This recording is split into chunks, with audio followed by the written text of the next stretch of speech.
네, 우리 함께 보는 말씀은 사도행전 17장 22절에서 31절까지입니다. 22절에서 31절까지 함께 읽어보겠습니다. 시작. 바울이 아레오바고 가운데 서서 말하되 아덴 사람들아 너희를 보니 범사에 종교심이 많도다.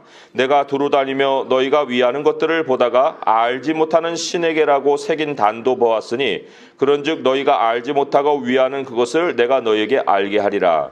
우주와 그 가운데 있는 만물을 지으신 하나님께서는 천지의 주제시니 손으로 지은 전에 계시지 아니하시고 또 무엇이 부족한 것처럼 사람의 손으로 섬김을 받으시는 것이 아니니 이는 만민에게 생명과 호흡과 만물을 친히 주시는 이심이라. 인류의 모든 족속을 한 혈통으로 만드사 온 땅에 살게 하시고 그들의 연대를 정하시며 거주의 한계를 한정하셨으니 이는 사람으로 혹 하나님을 더듬어 찾아 발견하게 하려 하심이로되 그는 우리 각 사람에게서 멀리 계시지 아니하도다. 우리가 그를 힘입어 살며 기동하며 존재하느니라. 너희 시인 중 어떤 사람들의 말과 같이 우리가 그의 소생이라 하니 이와 같이 하나님의 소생이 되었은즉 하나님을 금이나 은이나 돌에다 사람의 기술과 고안으로 새긴 것들과 같이 여길 것이 아니니라. 알지 못하던 시대에는 하나님이 간과하셨거니와 이제는 어디든지 사람에게 다 명하사 회개하라 하셨으니 이는 정하신 사람으로 하여금 천하를 공의로 심판할 날을 작정하시고 이에 그를 죽은 자 가운데서 다시 살리신 것으로 모든 사람에게 믿을 만한 증거를 주셨음이니라 하니라. 아멘. 네, 나는 나에 대해서 얼마나 알고 있는가, 또 내 주변 세상에 대해서 또 얼마나 알고 있는가, 이런 어떤 지식에 대한 질문을 우리가 던져볼 때 물론 사람은 아는 만큼 자기를 알고 아는 만큼 또 세상을 압니다. 그런 것도 이제 습득한 지식으로 말미암은 것이죠. 자, 그런데 사실 아는 거에는 우선순위가 있어요. 있게 마련입니다. 뭐를 먼저 알아야 되고 또 나중에 것은 또 나중에 알아도 되는, 몰라도 되고 알아도 되는 그러한 어떤 지식의 우선순위가 있습니다. 자, 그런 우선순위는 누가 정할까요? 그게 물론 사람마다 다 이제 우선순위를 정해놓고 알고 싶은 거를 먼저 알겠지만 오늘 성경은 그에 대해서 아주 명료한 답을 제시를 하고 있습니다. 무엇을 먼저 알아야 되는가? 인간이 알아야 되는, 사람이 알아야 되는 그 세 가지 하나님이 결정해 놓으신 현실이 있습니다. 이건 사람이 바꿀 수가 없어요. 이 현실에 대한 이제 지식을 갖지 않으면은 우리가 인생을 실컷 알고도, 실컷 살아놓고도 나도 모르고 세상도 모르고 그냥 세월만 보내다가 끝낼 수가 있습니다. 하나님이 결정해 놓으신 이 세 가지에 대한 지식, 이게 바로 이제 우리가 사는 현실에 대한 지식이고 나에 대한 지식이에요. 이건 사람이 없앨 수도 없고 또 자기가 잊어버릴 수도 없고 이것은 정해진 운명과도 같은 현실입니다. 오늘 본문의 사도 바울이 메시지를 전하는 대상들이 누구냐면 100% 이방인들이에요. 1%도 하나님에 대한 지식이 없는, 여호와 하나님에 대한 지식이 없는 말 그대로 세상 사람들에게 전한 메시지이기 때문에 이 말씀은 신앙인에게만 한정된 것이 아니라 사람이면 누구든지 들어야 되는 메시지입니다. 그 메시지 안에 이 세 가지 지식을 담아서 전한 거예요. 그러니까 이것은 사람으로서 모든 사람이 알아야 할 세 가지 지식이다. 이렇게 우리가 정의를 할 수가 있습니다. 자, 그러면 하나님이 세상에 정해놓으신 그 첫 번째 현실, 우리 사람이 손댈 수 없는 첫 번째 현실, 우리가 반드시 알아야 될 그 첫 번째 지식이 뭐냐? 그게 23절의 말씀에 그들의 용어로 보면 신이라고 나옵니다. 신. 그 사람들은 그 신을 지칭할 때 어느 만큼까지 지칭을 했냐면 알지 못하는 신이라고는 그 용어까지 사용해서 신을 지금 언급을 했습니다. 자, 왜 알지 못하는 신이 등장을 했을까요? 이 배우의 배경은 이렇습니다. 재앙이 닥쳤어요. 그런데 모든 자기들이 알고 있는 우상을 다 동원했습니다. 해결이 안 되는 거예요. 해결이 안 되는 중에 알지 못하는 신이 있겠구나. 그래서 그 알지 못하는 신은 알지 못하니까 뭘 모양으로 못 만들잖아요. 그러니까 단만 딱 만들어 놓고 알지 못하는 신 이렇게 붙여놓은 다음에 거기다 제사를 드린 거예요.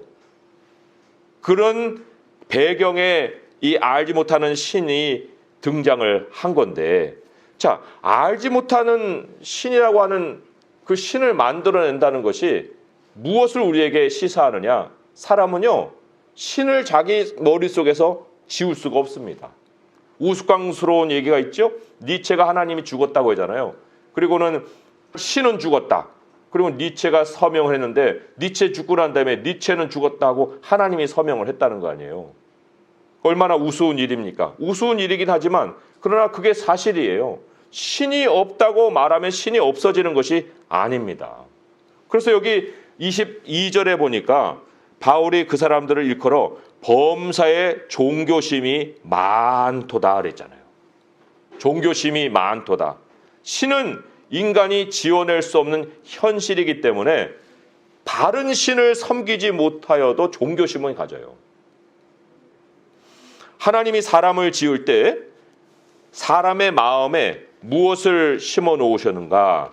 전도서 3장 11절을 보면 이렇게 기록이 되어 있습니다. 하나님이 모든 것을 지으시되 때를 따라 아름답게 하셨고 또 사람들에게는 영원을 사모하는 마음을 주셨느니라. 그러나 하나님이 하시는 일의 시종을 사람으로 측량할 수 없게 하셨도다. 영원을 사모하는 마음을 주셨습니다. 영원을 사모해요. 영원 안에 사람이 들어가야 안식을 합니다. 그런데 영원을 발견을 못하면 사모함 때문에 마음이 쉬지를 못해요. 하나님이 하나님을 찾는 마음을 사람에게 주신 거예요. 그러니까 영원이라는 하나님의 세상 안에 들어가면 사람이 쉼을 얻을 수 있는 그러한 사람을 만드셨습니다. 그런데 사람들이 이 마음으로 하나님을 찾습니까? 하나님을 찾는 게 아니고 우상을 만들어 놓죠. 이게 이제 하나님과 분리되었다는 현실의 증거입니다. 시편에 보면 하나님을 발견한 사람의 대단한 고백이 하나 나오죠. 모세의 고백인데 시편 90편 1절 2절을 또 제가 읽어드립니다. 주여 주는 대대에 우리의 거처가 되셨나이다. 하나님 안에 들어가서 하나님을 발견한 사람의 고백인 거예요. 주여 주는 대대에 우리의 거처가 되셨나이다. 산이 생기기 전 땅과 세계도 주께서 조성하시기 전 곧 영원부터 영원까지 주는 하나님이시니이다. 영원은 만물 안에 없어요. 만물 이전이 영원이에요. 그런데 만물 안에서 어떻게 영원을 사모하는 마음의 해결책을 찾습니까? 사람들이 그 하나님이 주신 마음을 가지고 기껏 갖는 것이 종교심이고 그 종교심으로 만든 것이 다 우상들입니다. 사람들이 종교심을요, 이게 떼낼 수가 없어요. 인간은 뭐 이성이다? 이성으로 산다? 아니, 그 이성으로만 살면 신이라는 개념이 없어야죠. 그런데 이 신 개념을 떨쳐버릴 수가 없습니다. 우리 하나님을 안다는 거, 그게 그러면 존재만 인정하면 하나님을 아는 것이냐? 사실 종교심으로 신을 인정하는 사람들도 많습니다.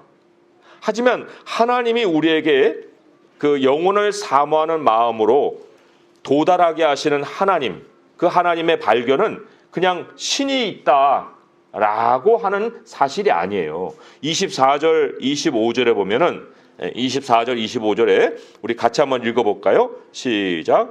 우주와 그 가운데 있는 만물을 지으신 하나님께서는 천지의 주제시니 손으로 지은 전에 계시지 아니하고 또 무엇이 부족한 것처럼 사람의 손으로 섬김을 받은 것이 아니니 이는 만민에게 생명과 호흡과 만물을 친히 주시는 이심이라. 이게 진짜 하나님에 대한 발견이에요. 만물의 주제다. 만물의 소유자이시다. 그리고는 우리에게 생명도 주고 또 호흡도 주고 모든 것을 주시는 분이시다. 생명을 준다는 거냐? 하나님이 인간을 끝내면 끝나는 거예요. 호흡을 준다는 것은 사람이 활동한다는 거거든요. 하나님이 문을 열면은 들어가고 문을 닫으면 제 아무리 그거를 열어보려고 해봐야 안 돼요. 하나님이 만물을 주십니다. 그러니까 사람은 하나님이 주는 만큼 가지고 하나님이 안 주시면은 그거 못 갖는 존재예요. 그런 하나님이에요. 그게 하나님이 인생에 정해 놓으신 현실입니다. 이거를 우리가 먼저 알아야 되는 거예요. 하나님, 사람은 하나님이란 선을 못 넘습니다. 하나님 안에서 사는 거예요. 나는 이것을 얼마나 몇 퍼센트 인정하고 사느냐. 하나님은 100%를 우리로 인정하기를 원하시는데 신앙인조차도 그 100%가 아닌 몇 %에서 머물러 살 때가 얼마나 많은지 몰라요. 이 현실을 우리가 얼마만큼 받아들이느냐에 따라서 행복의 정도가 달라지는데 이 지식이 과연 우리에게 절대적으로 자리 잡고 있는가 하는 거죠. 이게 첫 번째 지식입니다. 하나님이 인생에게 부여하신 사람이 바꿀 수 없는 현실, 첫 번째 하나님이에요. 하나님. 자, 두 번째, 하나님이 세상에 정해놓으신 현실, 우리가 알고 살아야 될 두 번째 지식, 하나님이 인간에게 이미 결정해놓으신 운명과도 같은 그런 현실이 뭔가 26절의 말씀이에요. 26절의 말씀 같이 한번 읽어보겠습니다. 시작. 인류의 모든 족속을 한 혈통으로 만드사 온 땅에 살게 하시고 그들의 연대를 정하시며 거주의 경계를 한정하셨다. 여기에 연대라는 말이 나오고 거주의 경계라는 말이 나옵니다. 사람에게는요, 시간이 정해져 있고 그 사람의 삶의 자리가 정해져 있습니다. 묘비에 몇 년부터 몇 년까지, 몇 년부터는 있는데 몇 년까지가 아직 안 써있는 사람은 지금 살고 있는 사람들이지만, 그러나 앞으로 100년 후에 그 몇 년까지의 그 연도가 안 써질 사람이 땅에 있어요? 없어요. 다 끝까지 가면은 죽습니다. 하나님이 그 정해놓은 거예요. 또 우리가 부모를 선택할 수 있어요. 인종을 선택할 수 있어요. 아니면 나라를 선택할 수 있어요. 우리가 어디, 물론 이동은 많이 하죠. 이사는 많이 하죠. 그러나 그 이사를 할 때 내가 여기에서 저기로 가는 이유, 왜 여기로 안 가고 저기로 가지? 그 다 하나님이 정해 놓으셨다는 거예요. 여기에 대한 우리의 지식이 있습니까? 하나님의 목적은 딱 하나예요. 27절의 말씀이 이는 사람으로 혹 하나님을 더듬어 찾아 발견하게 하려 하심이로되 그는 우리 각 사람에게서 멀리 계시지 아니하도다. 삶의 수명이 있고 삶의 자리가 있고, 그러면 이게 내가 나의 삶의 운명을 결정하는 게 아니구나. 이거를 알면서 하나님을 더듬어 발견을 해야 되는데 사람들이 이 한계로 인해서 반대로 나가는 모습을 가지고 살고 있습니다. 그 반대의 모습을 전도서에서 이렇게 소개를 했어요. 전도서 9장 3절에 이런 말씀이 있습니다. 전도서 9장 3절에 잘 들어보세요. 모든 사람의 결국은 일반이라. 일반이라는 건 다 죽는다는 거예요. 모든 사람의 결국은 일반이라. 이것은 해 아래에서 행해지는 모든 일에 악한 것이니 곧 인생의 마음에는 악이 가득하여 그들의 평생에 미친 마음을 품고 있다가 후에는 죽은 자들에게로 돌아가는 것이다. 이거 쉬운 성경으로 이렇게 얘기를 했더라고요. Choose their own mad course. 미친 경로를 스스로 선택하는 거예요. 하나님이 정해놓으신 연대가 있고 자리가 있는데 자기가 그냥 미친 듯이 돌아다니며 사는 거예요. 그리고는 또 뭐라고 표현하냐면 suddenly die. 갑자기 죽는다. 모든 사람의 결국은 일반이다. 시간도 자기가 통제도 못해요. 자기가 자기 자리에 대해서 만족도 못해요. 그러고는선 미친 마음을 품고 평생 살다가 죽는 게 인생이다, 이렇게 얘기를 하잖아요. 하나님을 발견하면 사람에게 정리되는 게 있습니다. 뭐가 정리가 돼요? 시간이 정리가 되고 자리가 정리가 되는 거예요. 베드로서에 우리가 잘 아는 말씀이 있지 않습니까? 우리가 참 이렇게 떠돌아다니고 미친 마음을 갖고 사는 게 이게 교만인데 하나님은 우리에게 뭐라고 하십니까? 베드로전서 5장 6절이죠. 그러므로 하나님의 능하신 손 아래서 겸손하라. 때가 되면 너희를 높이시리라. 이어서 너희 염려를 다 주께 맡기라. 이는 그가 너희를 돌보심이라. 이 염려가 미친 마음을 만들어내는 거거든요. 왜요? 시간을 못 받아들이는 거예요. 급하게 해야 되는데 뭐가 내 마음대로 안 되는 거예요. 내가 여기를 원하는데 그 자리로 안 열리는 거예요. 그러니까 마구 그냥 시도를 해보는 거죠. 시간도 정리가 안 돼 있고 자리도 정리가 안 돼 있는 그러한 것은 사실은 우리가 신앙이 안정이 되어 있다고 볼 수가 없는 거예요. 하나님이 알려주신 시간과 자리의 비밀. 아까 전도서 9장을 우리가 읽었는데 거기에 그 비밀이 하나 또 나와요. 전도서 9장 11절에서 12절의 말씀. 한번 시간과 자리를 생각해 보시고 잘 한번 들어보세요. 9장 11절에서 12절입니다.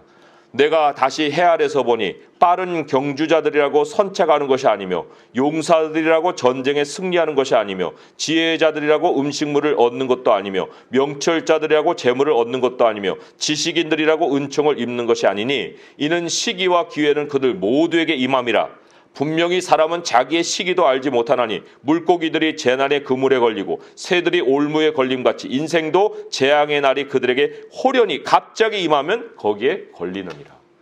우리는 경쟁을 위해서 자기 시간을 단축해서 성공도 하고 돈도 많이 벌려고 무진장 애를 쓰죠. 그러니까 지식도 지혜도 명철도 힘도 다 그것 때문에 갖는 거 아니에요? 그런데 그게 아니고 얘기하잖아요.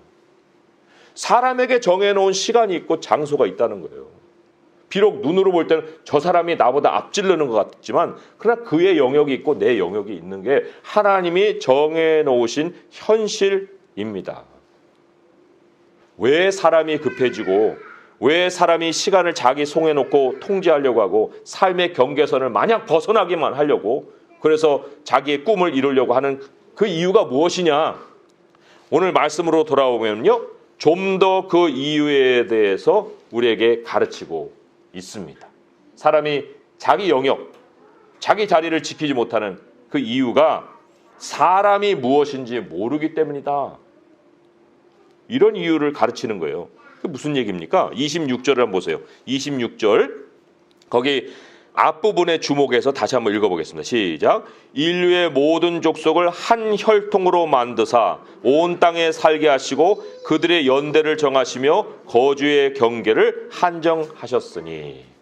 여기 중요한 게 모든 족속을 한 혈통으로 만드셨다는 말이죠. 혈통이라고 번역이 됐지만 man이라는 단어입니다. 한 사람으로부터 모든 족속을 만들었다는 거예요. 하나님이 많은 개인들을 만들어 놓은 게 아니에요. 한 사람을 만들었습니다. 그 한 사람을 왜 만들었을까요? 그게 하나님의 계획이에요. 하나님이 마지막에 완성할 사람이 많은 사람들일 것 같죠? 그렇지 않습니다. 성경을 우리가 그래서 성경이 무엇이라 말하는가? 그걸 우리가 주목해야 될 이유가 거기에 있는 거예요. 에베소서를 한번 가보세요. 굉장히 중요한 거기 때문에 이거는 다 한번 찾아보겠습니다. 사람이 뭐냐? 이걸 우리가 알고 살아야죠. 그래 나도 알고 세상도 아는 거 아니겠어요? 에베소서 2장 말씀 신약성경 312쪽에 있습니다. 에베소서 2장 15절 말씀과 4장 13절을 볼 텐데요. 먼저 에베소서 2장 15절부터 읽어보겠습니다. 시작. 법조문으로 된 계명의 율법을 폐하하셨으니 이는 이 둘로 자기 안에서 한 새 사람을 지어 화평하게 하시고 one new man이죠. 한 새 사람이에요. 하나님이 사람들을 그리스도 안으로 불러들여 신앙을 갖게 하시는 것은 한 사람을 짓기 위한 거예요. 4장 말씀으로 한번 가보겠습니다. 4장 13절 에베소서입니다. 시작. 우리가 다 하나님의 아들을 믿는 것과 아는 일에 하나가 되어 온전한 사람을 이루어 그리스도의 장성한 분량이 충만한 데까지 이르리니. 여기도 온전한 한 사람이죠. 온전한 한 사람이에요. 그리스도가 머리고 우리는 그 몸의 지체로 붙어있는 한 사람을 하나님이 만드시고자 아담을 창조하신 거예요. 지금은 사람들이 죄인이다라는 증거가 뭡니까? 다 개인으로 살아요. 하나님께 끊어져 가지고 그리스도의 몸 밖에서 다 자기 인권 찾고 개인으로 사는 거예요. 그게 죄의 현실입니다. 우리는 개인의 꿈을 이루는 존재들이 아니에요. 그렇게 짓지 않으셨어요. 한 사람을 만드시기려는 계획 아래 하나님이 우리를 지으신 거예요.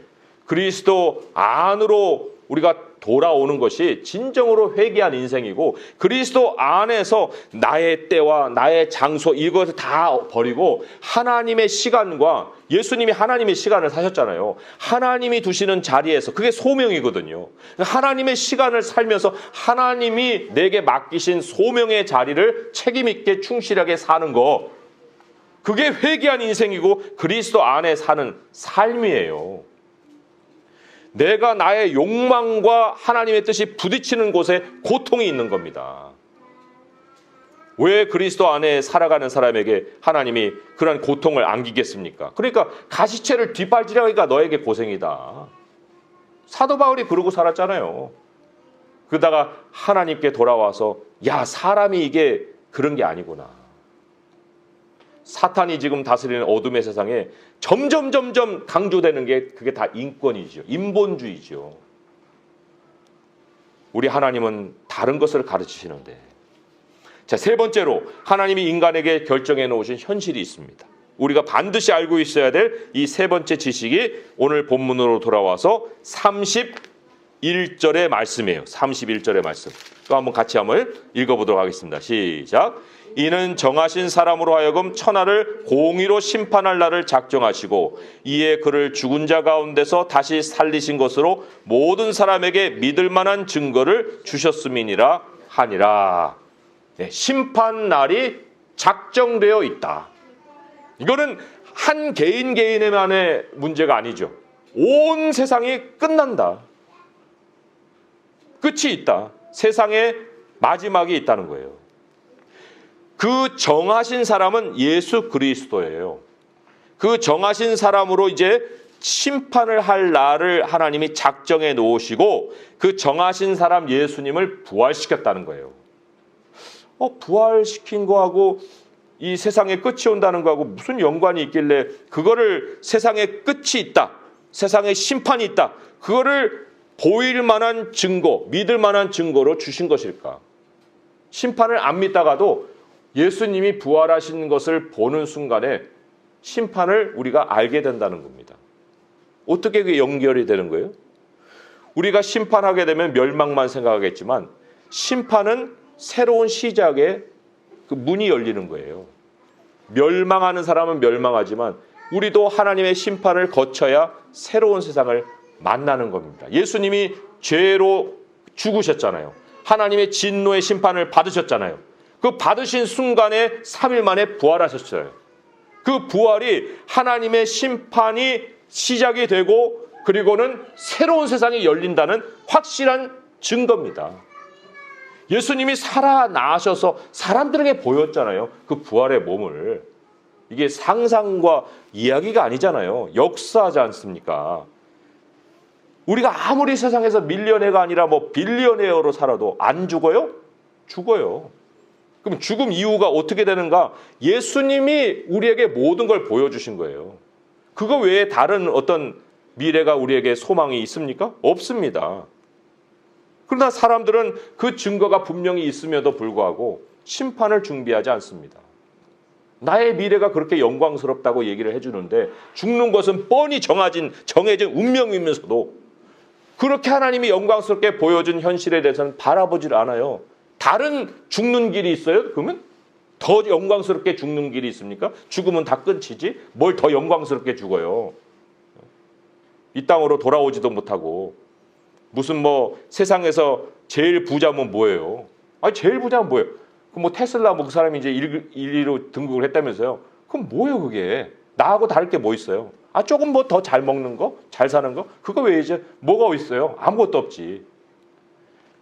예수님이 우리의 미래의 부활을 보여주시고 영광을 보여주셨습니다. 그것을 보여줬는데도 마지막을 다르게 준비한다는 게 어리석고 그건 다른 기회를 가질 수가 없는 거죠. 우리가 하나님을 인정하고 우리가 그리스도 안으로 돌아와서 하나님의 생각과 하나님이 부르신 그 자리에서 살면 그 심판날에 하나님이 우리를 영광스럽게 변화시켜 주시는 것인데 그냥 종교심만 가지고 자기 때와 자기 자리를 고집하고 끝을 모르고 살면 마지막은 결국은 죽어서 진짜 환란이 시작이 되는 현실을 맞는다는 것입니다. 우리 말씀을 맺으면서 한번 생각을 해보는 거예요.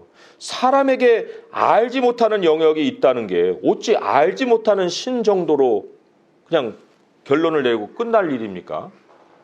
알지 못하는 영역이 한두 개예요? 그런데 그 영역이 그렇게 알지 못하는 건 알지 못하는 거야 정도로 끝납니까? 거기 하나님이 계신다는 걸 왜 우리가 결론을 내리지 못하죠? 사람의 생명이 잠시 보이다가 없어지는 안개니라. 그러니까 더 그냥 땅에 연연해갖고 한순간이라도 더 그냥 여기서 더 잘 살려고 그렇게 해야 되겠습니까? 아니잖아요. 보이다 없어지는 안개면 그 세월을 아끼면서 정말 내가 그 이후에 나에게 가치 있는 삶은 뭐가 기다리고 있을까? 이거를 생각을 해야죠. 어떻게 더 그냥 여기서 더 가지려고 하는 그러한 일을 할 수 있습니까? 부활의 역사적 증거를 눈앞에 두고도 어떻게 새하늘과 새 땅에 대한 소망을 안 가지고 다른 방식으로 더 영광스럽게 죽을 일을 생각하느냐 그런 얘기죠. 사람은요 하나님이 결정해 놓으신 것을 못 바꿉니다. 못 바꿔요. 없애지도 못하고 바꿀 수도 없어요. 우리의 행복은 하나님이 정해 놓으신 현실 안에 있는 거예요. 그게 기본이 돼야 되는 겁니다. 그래야 나도 알고 세상도 알고 그 이후도 알고 살아갈 수가 있는 것입니다. 우리 하나님은 공급자시라는 걸 기억하셔야 됩니다. 하나님은 계실 뿐만 아니라 생명을 주시고 호흡을 주시고 만물을 제공해 주시는 분이십니다. 여기에 더하여서 나의 시대는 정해져 있고 나의 자리는 하나님이 정해 놓으신 경계선 안에 있구나. 여기에서 내가 충성하는 것이 하나님이 나에게 바라시는 인생이구나. 그리고 미래도 준비되어 있구나. 예수님의 부활이 죽는 것이 나에게 두려움이 아니구나. 이 세 가지를 우리가 살고서 하루를 살 때 염려나 두려움이 혹시 우리를 엄습할지라도 잠시는 머무를지라도 그걸 우리는 훌 벗을 수가 있어요. 하나님께 우리의 인생을 다시금 믿음으로 맡길 수가 있습니다. 성도님들 2021년 하루하루 사는 것이 참으로 어렵고 영적인 싸움이라는 걸 알고 있습니다. 그렇지만 오늘 주신 이 말씀을 다시금 기억하여서 내게 하나님이 있고 내게 모든 것을 주시는 주님이 있고 내 시간과 장소를 주장하시는 주님을 믿고 미래를 향해서 영원한 소망을 가지고 살아가는 성도 될 수 있기를 주님의 이름으로 축원드립니다. 기도하겠습니다. 하나님 아버지, 말씀 안에서만이 우리들의 소망을 얻을 수 있습니다. 세상을 아무리 둘러봐야 그저 그냥 부자 되고 싶고 그리고 남들보다 더 잘 살고 싶고 그런 거 정도 아니겠습니까? 아버지요, 땅에서 우리가 인생이 맞춰진다면 얼마나 허무한 인생입니까? 오늘도 수많은 사람들이 비극으로 죽어가고 있고 재수명을 다하여 죽어가고 있고 그 다음을 모르고 죽어가고 있는데 아버지 하나님, 우리에게는 그 다음이 있는 삶을 하나님이 이 소식으로 알려주셨고 우리를 그리스도 안으로 이미 은혜 가운데 불러주셨사오니 아버지요, 우리 주님을 인정하고 하나님이 우리의 행복이신 것을 고백합니다. 이제 모든 필요한 것은 하나님께로 받아 누리게 하시고 우리의 시간, 우리의 자리 하나님께 충성하게 하시고 아버지께서 예수 그리스도를 통해서 부활의 그 생명 있는 현실을 보여주셨사오니 그날을 향해서 소망 가운데 한 걸음 한 걸음 나아갈 수 있게 하여 주시옵소서. 이 모든 간구 우리 주 예수 그리스도의 이름으로 감사하며 기도합니다. 아멘.